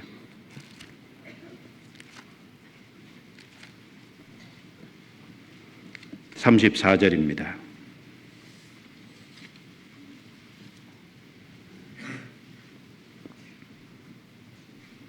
누가복음 2장 34절 같이 읽습니다. 시몬이 저희에게 축복하고 그 모친 마리에게 일러 가로되 보라, 이 아이는 이스라엘 중 많은 사람의 패하고 흥함을 위하며 비방을 받는 표적되기 위하여 세움을 입었고. 예수님이 탄생하신 지 8일째 되는 날 예루살렘에 올라가서 할례를 행하셨습니다. 그럴 적에 예루살렘 마리아가 예수님을 안고 올라갔을 때 시므온이 성령에 감동해서 말하기를 이 아이는 이스라엘 중 많은 사람의 패하고 흥함을 위하여 비방을 받는 표적되기 위하여 세움을 입었다. 누구를 가리킵니까? 예수님을 가리킵니다. 예수님은 비방을 받는 표적이 되셨습니다. 예수님의 3년 반 공생애를 두고 보시면 항상 비난을 받고 유대 종교가들에게 비난을 받고 예수님은 이제 세리와 죄인의 친구라고 종교가들이 비난을 했습니다. 그리고 예수님은 십자가에 죽으실 때 옆에 달린 강도에게도 심지어 비난을 받으셨습니다. 그리고 밑에 종교가들이 내가 만일 하나님의 아들이어든 뛰어내려오리라고, 하나님의 아들이면은 그리고 하나님께서 건져주시지 않겠냐고, 뛰어내려오면 우리가 믿겠노라고 온갖 조롱과 욕설을 했습니다. 예수님은 그 비난을 받는 표적으로 세움을 받았습니다. 우리는 그 주님을 따르는 사람입니다. 그러면 믿는 믿음을 가진 사람이 그 뒤를 따라가면서 비난을 안 받겠어요? 종이 주인보다 크지 못하다라고 했습니다. 우리 주인 되시는 주님께서 비난을 받은 세상에서 크리스찬이 비난을 안 받겠느냐라는 말입니다. 로마서 15장 3절에 바울 사도께서 주를 비방하는 자들의 비방이 내게 미쳤다고 했습니다. 그 주님을 비방하는 그 비방이 주님을 따라가는 사람들에게 미칠 겁니다. 만물의 찢기같이 됐다고. 베드로전서 4장 4절에 너희가 저희와 함께 극한 방탕에 다름질하지 아니하는 것을 이상히 여겨 비방하나 그랬습니다. 크리스찬들은 이 세상의 죄와 구별되기 때문에 극한 방탕에 다름질하지 않는 그것 때문에 비방을 받는 일이 있습니다. 그리고 복음 전하는 것 때문에 비방을 받는 일이 있습니다. 우리는 담대해야 됩니다. 할랄날에 낙담하지 말라. 이는 내 힘의 미약함을 보입니다. 장래가 약속된 사람, 장래가 보장된 사람은 담대해야 됩니다. 그럼 그 환난과 어떤 그 비방과 여러 가지 일을 당할 때 어떻게 해야 될까요? 기쁘게 당했다 그랬습니다. 기쁘게. 삶의 터전, 때로는 육신의 손해를 볼 수도 있죠. 요한복음 9장에 보면 예수님께서 날 때부터 소경된 자를 고쳐주셨습니다. 그 날 때부터 소경된 자가 고침을 받은 이후에 예수님을 끝까지 증거했어요. 그러니까 유대 종교가들이 유대교에서 출교시켜 버렸습니다. 유대교에서 출교당하자 예수님이 그 사람을 가서 만나 주셨어요. 요한복음 9장에 보면. 스데반 순교 이후에 사도행전 8장 그 내용에 보면은 사도 외에는 믿는 사람들이 다 예루살렘에서 흩어졌다 그랬습니다. 그 흩어질 때 자기가 사는 그 예루살렘의 삶의 터전, 그 수십 년 동안 거기 있었는데 그 기업을 빼앗긴 거예요. 그런데 기업을 빼앗기는 것도 기쁘게 당했다. 담대했다. 너희 담대함을 버리지 말라. 크리스찬들은 환난과 역경과 어려움이 주어질 때 어떻게 해야 되냐? 담대한 마음을 가져야 됩니다. 거기에 주눅들면 안 될 겁니다. 그리고 거기에 기쁘게 당해야 된다고 말했습니다. 왜냐하면 이것이 큰 상을 얻느니라. 장래에 그것이 영광이 되고 그리고 장래에 그것이 하나님의 크신 상으로 보장이 되기 때문에 마땅히 그렇게 해야 된다고 말씀하는 겁니다. 구원받은 사람이 환난이 온다고, 어려움이 온다고요, 뒤로 물러서면 안 될 겁니다. 뒤로 물러서면 내 마음이 저를 기뻐하지 아니하리라. 하나님 기뻐하지 않습니다. 뒤로 물러서서 침륜에 빠질 자가 아니라 영혼을 구원하는 일에 믿음을 가진 자니라. 우리는 뒤로 물러가서 침륜에 빠질 자가 아니고 영혼을 건지는, 다른 사람의 영혼을 살리는 그 믿음을 가지고 있는 사람이라는 겁니다. 그래서 환난 날에 낙담하지 말아야 되겠습니다. 그리고 또 한 가지는 악인에 엎드러질 때 기뻐하지 말라 그랬습니다. 왜냐하면 하나님은 악인도 구원받기를 원하셔요. 아직 살려두셨다는 것은, 아직 살아있다는 것은 구원받을 수 있는 기회가 주어져 있는 겁니다. 아무리 그가 악한 자일지라도 하나님은 악한 자가 죽는 것을 기뻐 아니하십니다. 성경 에스겔서 18장을 보겠습니다. 에스겔서 18장 32절.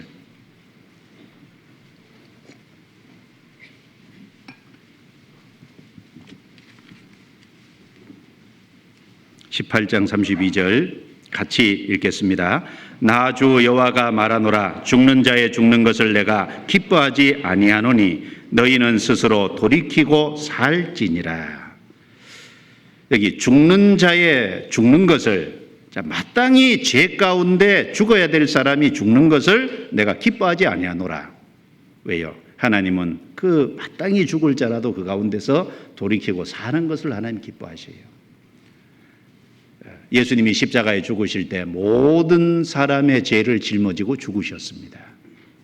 그래서 살아있다는 것은 돌이킬 수 있는 가능성이 있는 거고, 살아있다는 것은 그에게 기회가 있다는 겁니다. 그래서 우리 주변에 악인이 혹 악인일지라도 엎드러지는 것을 보면 마음속에 불쌍한 마음을 가져야지, 그것을 기뻐하고 즐거워하면 하나님이 그것을 기뻐 아니하신다고 우리에게 말씀을 하고 있습니다. 그래서 크리스찬들이 하지 말아야 될 것들이 몇 가지가 있는 거예요. 하나님은 아수르 사람들이 그렇게 잔인했지만 그 아수르 사람들을 위해서 요나서에 보면 요나를 보내서 전도하게 해서 그들을 돌이키게 하셨잖아요. 아수르 사람들이 역사에 얼마나 잔인했는지, 전쟁에서 사람을 죽이면 사람 가죽을 벗겼다 그러잖아요. 코만 베우고 혹은 귀만 베우고 목만 딱 잘라서 오고, 그들이 조각해 놓은 그 니느웨 도성이 발굴된 이후에 거기 조각되어 있는 조각들을 보면요, 얼마나 잔인한지가 그대로 드러납니다. 그래도 하나님은 그들을 불쌍히 생각하셨어요. 악인의 형통을 보고 부러워하면 안 될 겁니다. 잠언 24장 다시 넘기겠습니다. 자, 그리고 이제 해야 될, 하지 말아야 될 것이 세 가지고 해야 될 것이 세 가지인데, 3절부터 6절까지 같이 읽겠습니다. 집은 지혜로 말미암아 건축되고 명철로 말미암아 견고히 되며 또 방들은 지식으로 말미암아 각종기하고 아름다운 보배로 채우게 되느니라. 지혜 있는 자는 강하고 지식 있는 자는 힘을 더하나니 너는 모략으로 싸우라. 승리는 모사가 많음에 있느니라.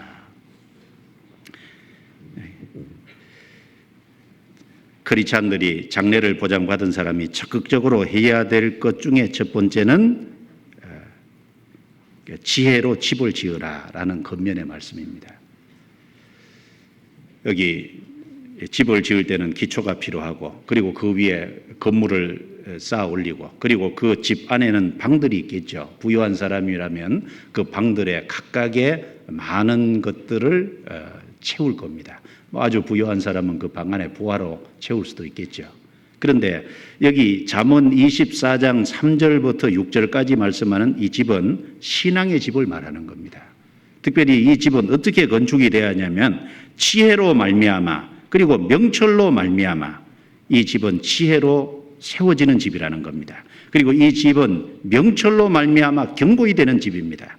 그리고 그 집의 방들은 지식으로 말미암아 각종기하고 아름다운 보배로 채우게 되는, 지혜와 명철과 지식으로 세워지는 집입니다. 무슨 집일까요? 신앙의 집입니다. 거듭난 크리스찬은 적극적으로 자기 신앙을 건축해야 된다는 겁니다. 잠언 9장 10절에 보면 여호와를 경외하는 것이 지혜의 근본이요 거룩하신 자를 아는 것이 명철이니라 라고 말씀했습니다. 하나님을 경외하는 것이 지혜의 근본이고 거룩하신 자를 아는 것이 명철이라 그랬습니다. 지혜로 건축되는 집, 명철로 말미암아 견고히 세워지는 집, 그 말은 참으로 구원받고 그 여호와를 경외함으로 말미암아 세워지는 신앙의 집을 말하는 겁니다. 물론 네 집에 기초는, 집을 짓자면 기초가 필요하겠죠. 기초는 그리스도입니다. 고린도전서 3장 11절에 이 터는 곧 그리스도라. 예, 신앙의 집의 기초는 반드시 그리스도입니다. 예, 먼저 반드시 구원을 받아야 됩니다. 구원을 받아야 이 집을 지을 수 있는 기초가 준비된 거예요. 예수님께서 마태복음 7장에 산상수훈을 말씀하시면서 두 가지 집을 예로 드셨습니다. 하나는 모래 위에 세운 집, 하나는 반석 위에 세운 집. 그 모래 위에 세운 집은 비가 오고 홍수가 나고 바람이 불면 그 집은 쉽게 무너진다 그랬습니다. 그런데 반석 위에 지은 집은 비가 오고 홍수가 나고 그리고 바람이 불어도 견고하다 그랬습니다. 모래 위에 세우고 반석 위에 세우고 차이가 뭘까요? 반석 위에 세웠다는 건 이 터는 곧 그리스도라. 바로 그리스도로 말미암아 거듭나서 세워지는 집입니다. 그런데 신앙생활은 한다고 하면서 아직 모래 위에 세운다는 건 거듭나지 못한, 거듭나야 됩니다. 먼저 거듭나야 이 신앙의 집을 지을 수 있는 기초가 준비된 거예요. 기초가. 자, 유다서 1장 찾아보겠습니다. 유다서 1장 20절입니다.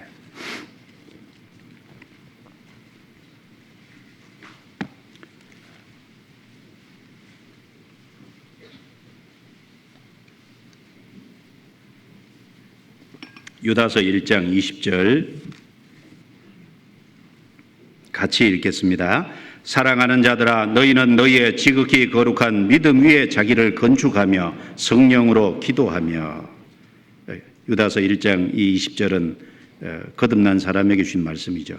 너희는 너희의 지극히 거룩한 믿음 위에 자기를 건축하며. 여기 신앙의 집을 건축하라는 겁니다. 그 기초가 뭡니까? 믿음이죠. 믿음 위에다가 건축하는 집입니다. 베드로후서 1장입니다. 베드로후서 1장 5절부터 6절까지입니다. 7절까지 같이 읽습니다. 이러므로 너희가 더욱 힘써 너희 믿음의 덕의 지식을, 지식의 절제를, 절제의 인내를, 인내의 경건을, 경건의 형제 우애를, 형제 우애의 사랑을 공급하라. 자, 여기에도 믿음이라는 기초 위에 세워지는 7층 집, 그리스도를 믿는 확실한 믿음, 그 믿음이 있어야 되고 반드시 거듭나야 됩니다. 그 위에 이제 쌓아 올려야 됩니다. 믿음이 있으면 덕을 가져야죠. 그 다음에 덕이만 필요한 게 아니라 덕 위에 지식의 절제를, 알면 알수록 뭔가 절제하는 것이 필요할 겁니다. 그리고 절제의 인내를, 그리고 인내의 경건을, 경건의 형제 우애를, 형제 우애의 사랑을 공급하라. 확실하게 구원을 받았으면 그 위에 자기를 신령한 것으로 건축해서 쌓아 올려야 될 겁니다. 이런 것들이 그리스도인의 신앙 인격입니다. 고린도전서 3장 10절부터 15절 말씀에는 금, 은, 보석으로 그 위에 건축하는 사람도 있고 나무나 풀이나 지프로 그 위에 건축하는 사람도 있다 그랬습니다. 나무나 풀이나 지프로 건축한 건 주님 앞에 설 때 다 불타고 없어진다 그랬고 금은 보석으로 쌓아 올린 것은 남는다 그랬습니다. 신령한 것으로 쌓아 올린 것은 남을 겁니다. 성령의 뜻 가운데 쌓아 올린 것은 남을 겁니다. 그래서 그 집은 신앙의 집인데 지혜로 건축되고 명철로 말미암아 견고히 되는, 그리고 그 집 안에는 방이 있습니다. 집 안에는 그 방들은 각종 귀하고 지식으로만 각종 귀하고 아름다운 보배로 채우게 된다. 그 방이 어디 방일까요? 그 방은 우리 마음의 방을 말할 겁니다.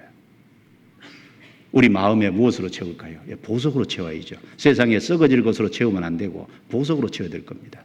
그 지식으로 말미암아 각종 아름답고 귀한 보석으로 채운다는 말씀의 뜻이 뭘까요?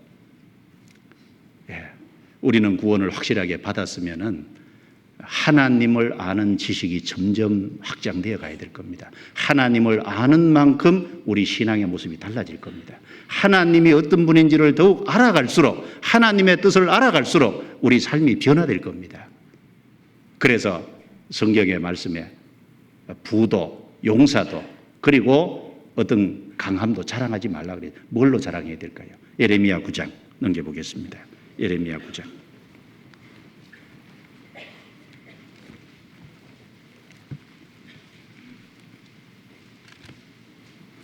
예레미야 9장 23절 24절.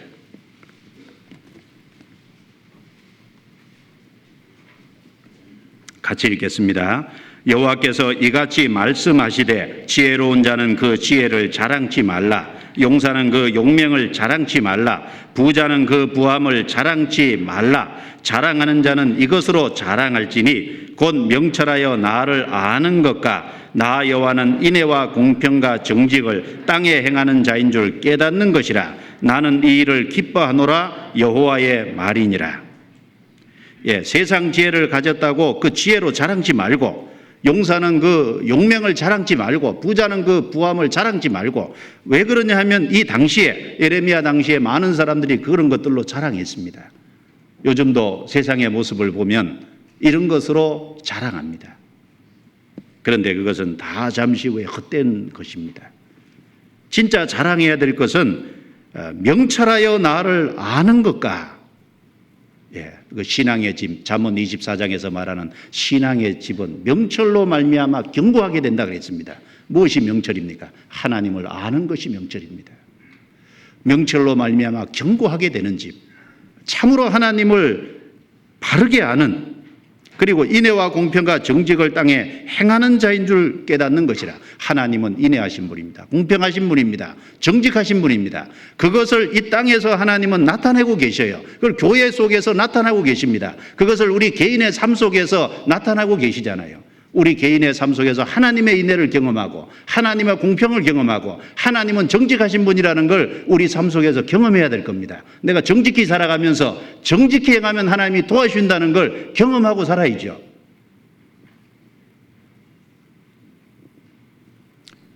그 집은 명철로 말미암아 견고하게 된다 그랬습니다. 명철로 말미암아 견고하게 되는, 하나님을 참으로 알아가는. 골로새서 2장 2절 3절에 하나님의 비밀인 그리스도를 깨닫게 하려 함이라. 그 안에는 지혜와 지식의 모든 보화가 감추어져 있느니라. 하나님의 비밀인 그 그리스도 안에 지혜와 지식의 모든 보화, 보석이 감춰져 있답니다. 방들은 지식으로 말미암아 각종 귀하고 아름다운 것들로 채워진다고 했어요. 우리의 마음이 하나님을 아는 것으로 채워져야 될 겁니다. 내가 하나님을 아는 만큼 신앙이 성장할 거예요. 그런데 가만히 우리 삶을 돌아보면 하나님을 아는 것에 대해서 너무 부족해요. 지식 말고 우리 삶 속에서 정말 하나님이 우리 삶에 함께 하시는 그걸 경험하는 것이 너무 부족하다고 생각됩니다. 하나님은 자기를 경외하는 것을 원합니다. 하나님을 경외하는 것이 지혜의 근본이요 거룩하신 자를 아는 것이 명철이니라고 하셨습니다. 하나님을 경외한다는 것이 뭘까요? 하나님을 경외하는 것은 하나님을 가장 높이고 하나님을 가장 사랑하고 그리고 하나님 외에 더 두려워하는 것이 없어야 될 겁니다. 하나님을 가장 사랑하고 하나님을 가장 두려워하고 하나님을 가장 높이는 것이 하나님을 경외하는 것이 아니겠습니까? 아브라함이 자기의 가장 사랑하는 독자 이삭을 하나님께 드렸을 때 창세기 22장에 보면은 하나님은 아브라함에게 말씀하셨습니다. 내가 내 사랑하는 독자 이삭이라도 아끼지 아니하고 내게 바쳤은즉 내가 이제야 나를 경외하는 줄 아노라. 하나님보다 더 사랑하는 것이 없어야 됩니다. 하나님이 어떤 분인지를 알 때 하나님을 더 사랑하게 될 겁니다. 하나님의 은혜를 우리 마음속에 더 채우게 될 때, 하나님의 사랑으로 더 풍성하게 될 때 하나님을 진짜 경외하게 될 겁니다. 하나님보다 더 두려워하는 것이 없어야 됩니다. 그런데 우리는 가끔 사람을 두려워하잖아요. 어떤 여러 가지 사람에게 비난받는 것을 두려워하잖아요. 출애굽기 1장에 보면은 히브리 산파에게 애굽 왕이 이스라엘 백성들이 사내 아이를 낳으면 다 죽이라고 해요. 나일강에 던져 죽이라 그랬습니다. 그런데 산파들이 하나님을 두려워함으로 아이를 살린지라. 히브리 산파들은 애굽 왕보다 하나님을 더 두려워했다 그랬습니다. 그래서 애굽 왕의 명령을 어기고 하나님의 두려웠기 때문에 이 이스라엘 백성들 사내 아이를 살린 거예요. 하나님께서 뭐라고 말씀하셨습니까?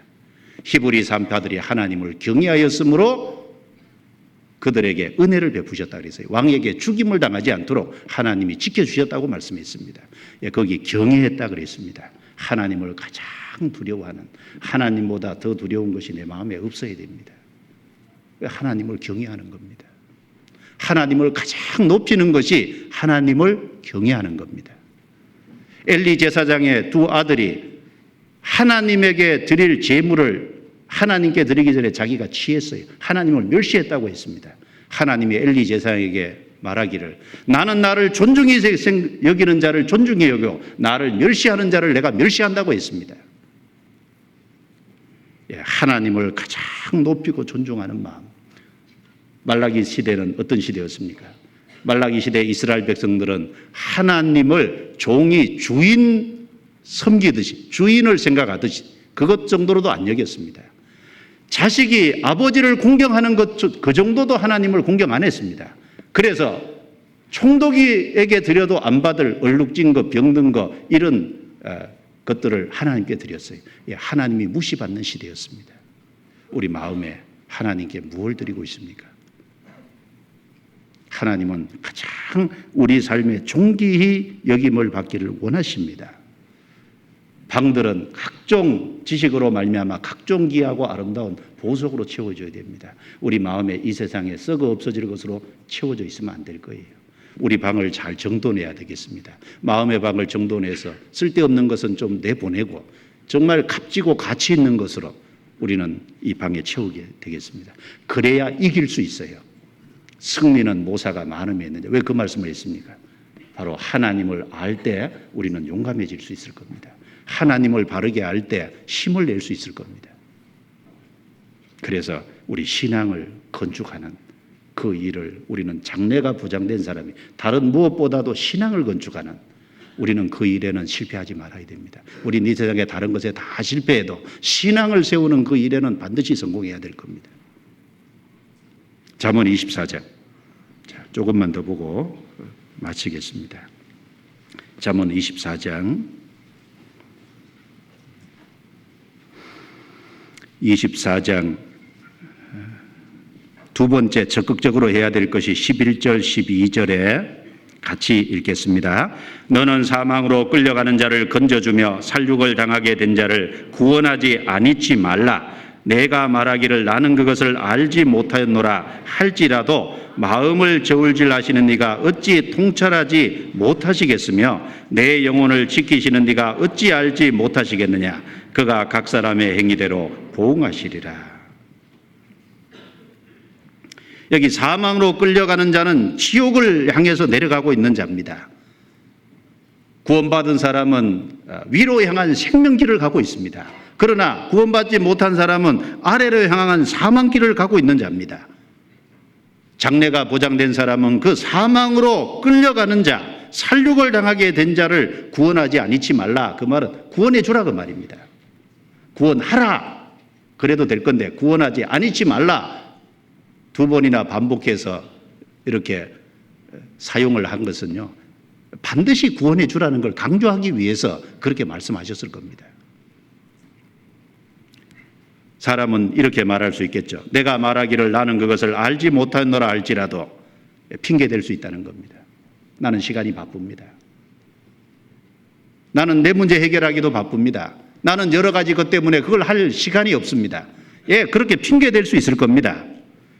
내가 그것을 알지 못하였노라 할지라도 마음을 저울질하시는 이가 어찌 통찰하지 못하시겠으며 내 영혼을 지키시는 이가 어찌 알지 못하시겠느냐. 예, 하나님은 우리의 마음을 저울질하십니다. 우리의 행동만 달아보신 게 아니라 우리의 마음도 저울질하셔요.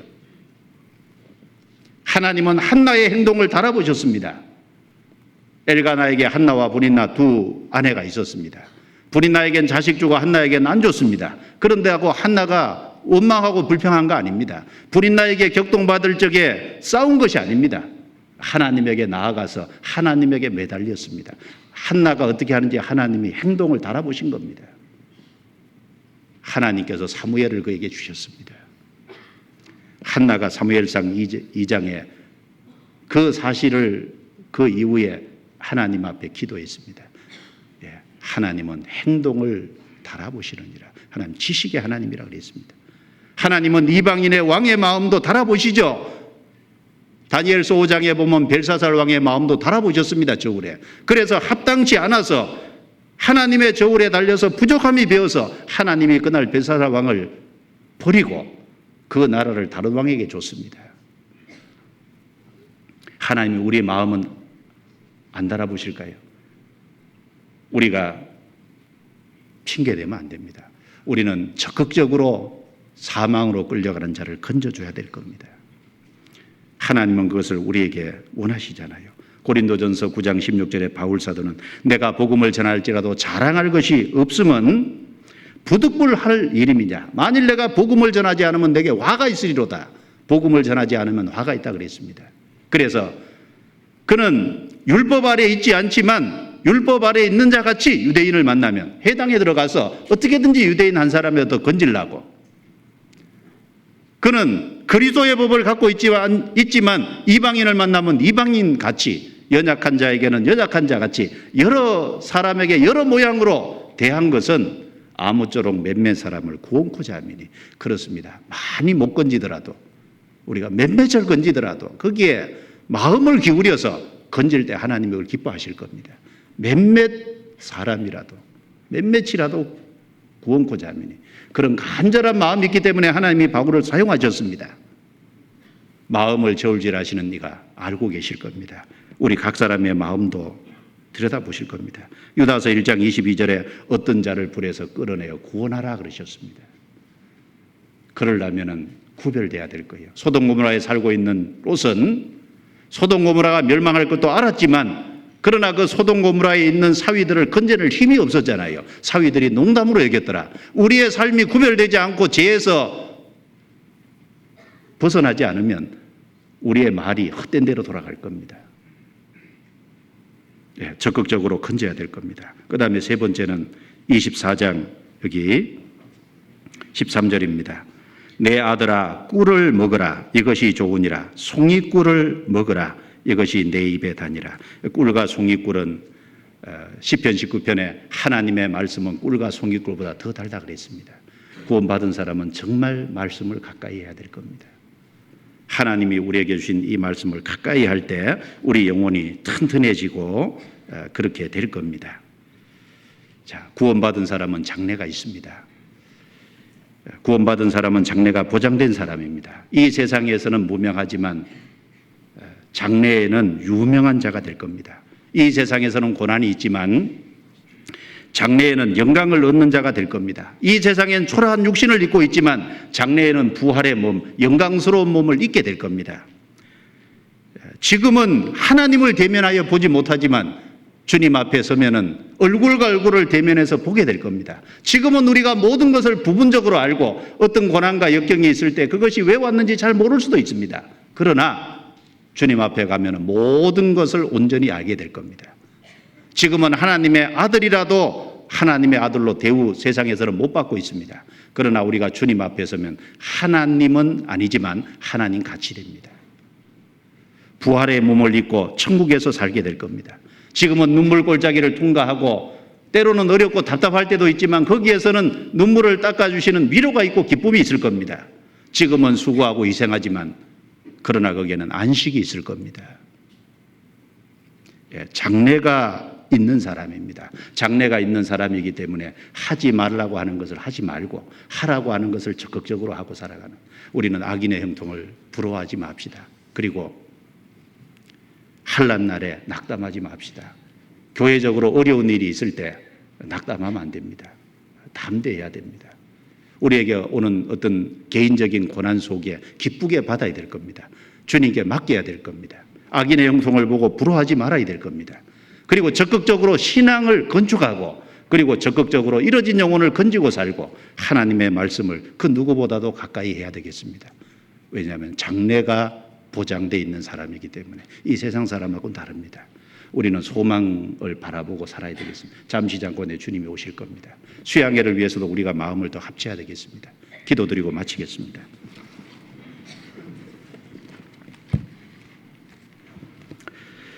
하나님 감사합니다.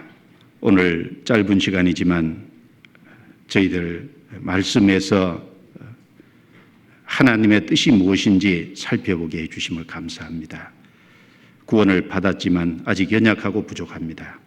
어떻게 살아야 될지 갈 길을 알지 못하는 어린아이와 같을 때도 꽤 있습니다.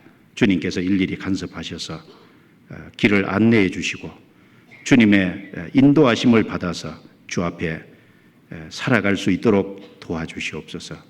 영원한 천성에 들어갈 때까지 저희를 보호하시고 도와주시옵소서.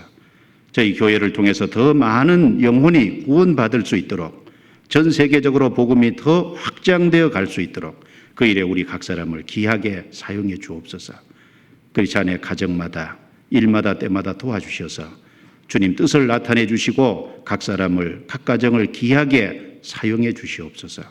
주님 역사를 저희가 더 경험할 수 있도록 도와주시고 믿음 가운데 살아가도록 인도해 주옵소서. 우리의 모든 생을 주께 부탁드리며 우리를 구원해 주신 예수님 이름으로 기도드리옵니다. 아멘.